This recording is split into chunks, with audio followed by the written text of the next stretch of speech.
자, 이번에는 수다학 파인드 매스 시즌2 함께 하도록 할 텐데요.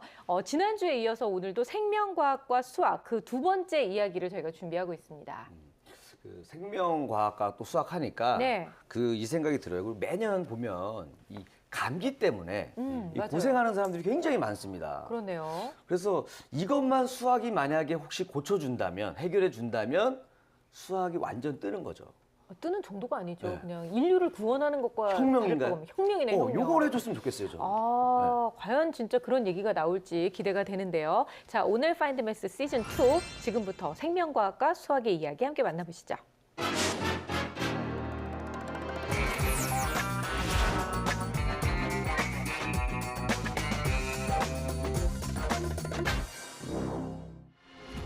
전 세계적으로 유행하고 있는 신종 감염병. 신종 감염병은 인구 증가, 기후, 생태 등 다양한 환경의 변화로 인해 발생하는데요. 지구 온난화미, 해외여행 증가로 국가 간 전파가 급속도로 확산되는 특징을 지닙니다. 이때 복잡하고 빠르게 변화하는 오늘날의 감염병 경로를 예측하고 확산을 방지하는 데 수학자의 역할은 그 무엇보다 중요합니다. 사실 수학자들은 지금까지 전 세계에서 발생했던 다양한 감염병 연구를 진행해 왔는데요. 그 시작은 18세기로 거슬러 올라갑니다. 1766년 스위스 수학자 다니엘 베르누이는 확률 이론을 통해 천연두 전염병으로 얼마나 많은 사람들이 죽었는지 분석하고 예방 방법까지 제시했는데요. 이를 필두로 20세기 초반부터는 많은 수학자들이 감염병 모델에 대해 체계적으로 연구하기 시작했습니다. 그리고 2015년 전 국민을 불안에 떨게 한 메르스 사태. 당시 첫 확진자가 나올 때만 해도 메르스가 대한민국을 공포로 몰아넣을 줄은 아무도 상상하지 못했습니다.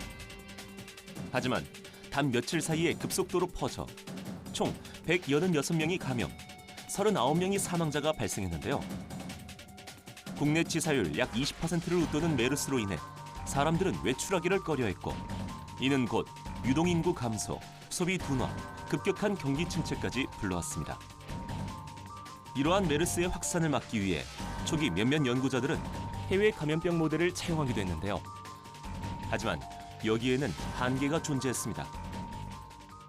신종 감염병이나 이런 게 터졌을 때는 그런 기준들이 뭐 외국에 있는 선진국의 기준을 갖고 와서 그대로 쓴다든지, 뭐 메르스 때 그랬죠, 그때.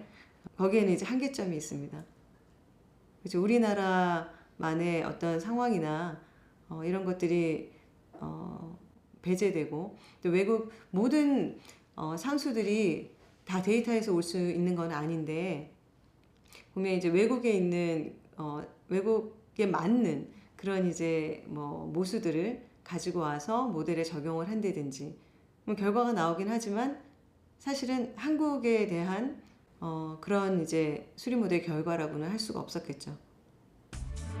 이에 국내 사정에 맞는 감염병의 경로 예측과 확산 방지를 위한 수리적 모델을 만들기 위해 수학자들이 나섰습니다.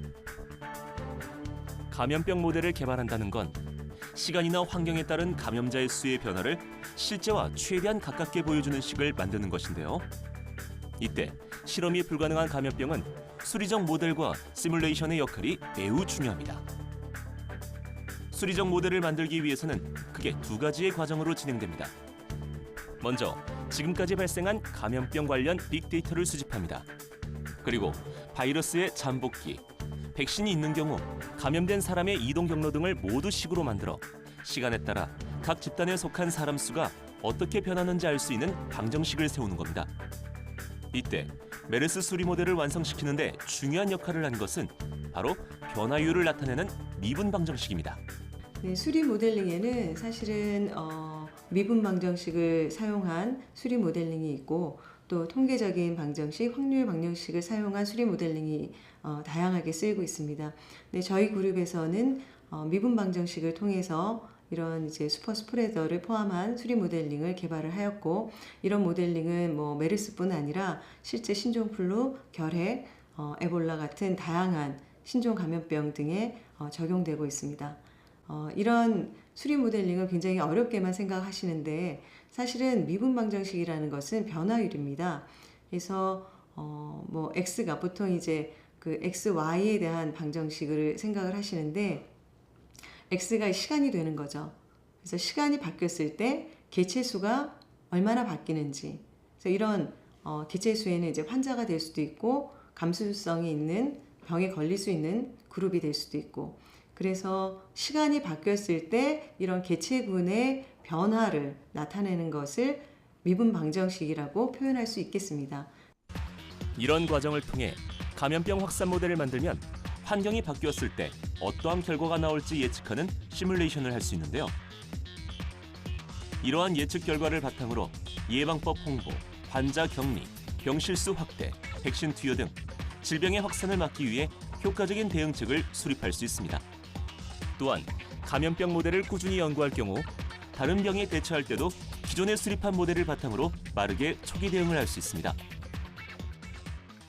이렇게 이제 수리 모델을 통해서 여러 가지 해결된 사례들이 나올 때, 저희 기본적으로는 수학 교육 시스템이 좀 바뀌지 않을까 하는 바람을 해봅니다. 그랬을 때 단지 이제 수학을 대학교 시험 보는 어떤 툴로만 생각하는 것이 아니라 학생이나 부모나 저희들이 수학을 함으로써 정말 사회에 기여를 할 수 있다는, 이렇게 다른 분야와 소통할 수 있는 그런 거를 좀 학습으로도 배울 수 있는 그런 기회가 주어진다면 뭐 수학자가 정책 결정에 정말 도움을 줄 수 있는 그런 인재들이 좀 나올 수 있을 것 같습니다. 많은 사람들의 건강을 위협하는 오늘날의 신종 감염병. 이때 신뢰할 수 있는 분석으로 우리의 생명을 지키는 방법을 제시하는 수학. 세상의 문제를 빠르고 정확하게 해결하는 힘. 바로 산업수학입니다. 이제는 이리 씨가 이 감도 참 좋아지는 것 같아요. 그렇죠. 이제 웬만한 건 제가 이제 다 이 눈치로 네. 다 알 수가 있어요. 이것도 사실은 다 수학 너무 덕분입니다. 그 정도로 거만할 그 정도는 정도 아니에요. 아니에요. 네. 그래서. 근데 이것도 역시 다 수학한테 이 영광을 돌리고 싶어요. 왜냐하면 제가 수학을 늘 찍어왔기 때문에 네. 이런 걸 잘 찍어요. 이것도 다 수학 덕분이죠. 역시 그것도 감이네요. 그럼요. 그랬네요. 감을 키우는데 아주 도움이 많이 됐어요, 수학이. 빅데이터가 생기신 것 같다는 생각이 나름대로.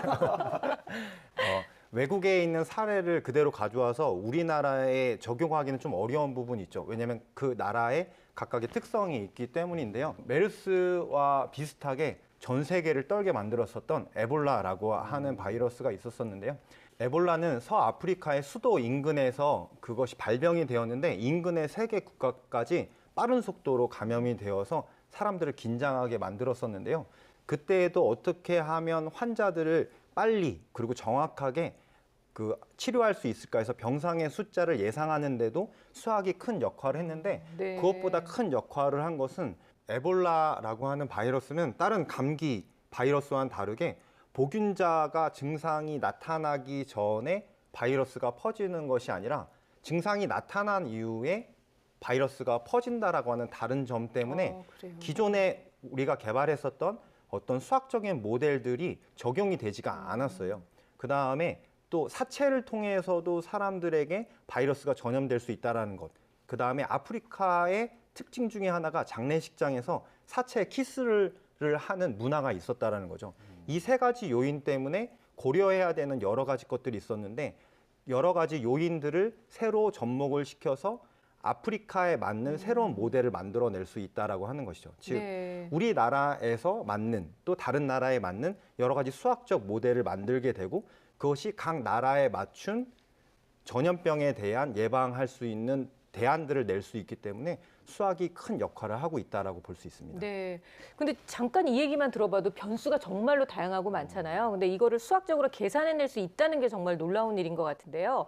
실제로 에볼라처럼 생명과학과 수학이 만나는 일은 옛날부터도 많았을 것 같아요. 네, 감염병에 수학적 모델이 활용된 경우는 굉장히 오래됐거든요. 네. 영국의 수학자 하머 같은 경우는 홍역 있죠. 홍역으로 얼마나 많은 사람들이 이제 전파가 되고 감염이 되는지를 밝혀냈고 또 1902년에는 로널드 로스가 말라리아를 일으키는 기생충의 확산 경로를 수학적 모델로 발견을 해서 노벨상을 수상하기도 했습니다. 네. 그 이뿐만이 아니에요.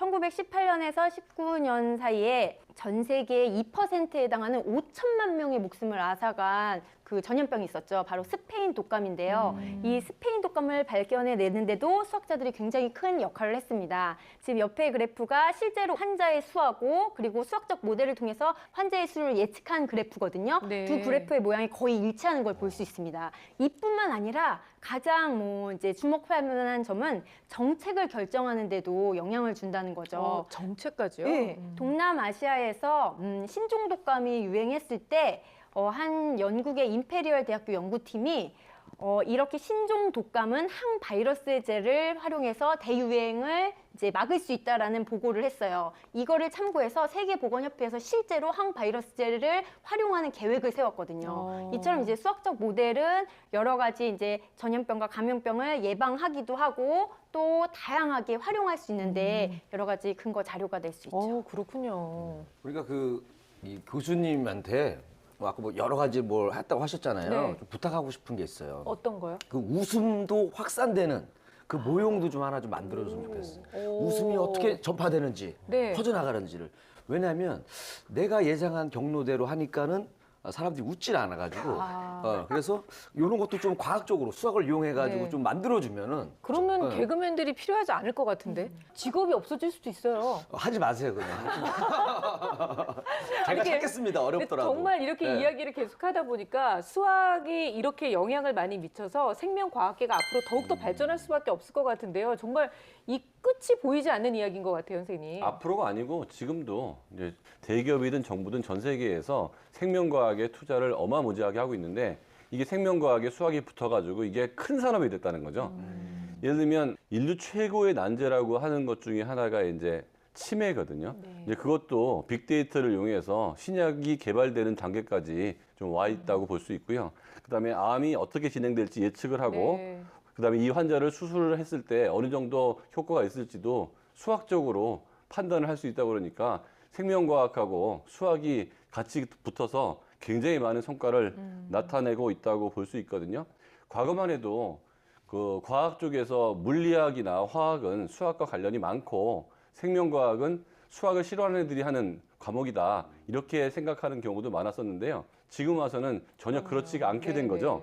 그래서 이렇게 수학 전공자는 임상실험 설계, 그다음에 바이오 정보학, 임상 정보학 이렇게 미래의 유명한 산업 분야에서 굉장히 각광받을 수 있다고 합니다. 와, 이렇게 생명과학에까지 이렇게 수학이 큰 영향을 미치는 걸 보니까 수학은 역시 이 세상을 변화시키는 핵심 학문이라는데 이견이 없을 것 같습니다. 뭐 이런 이유 때문만이 아니더라도 우리 아이들 뭐 수학 공부를 하기는 해야 되는데요. 그래도 기왕에 하는 수학이라면 미래에 나에게 정말 도움이 되는 그런 학문이구나라고 생각하고 공부하면 더 힘이 날 것 같습니다.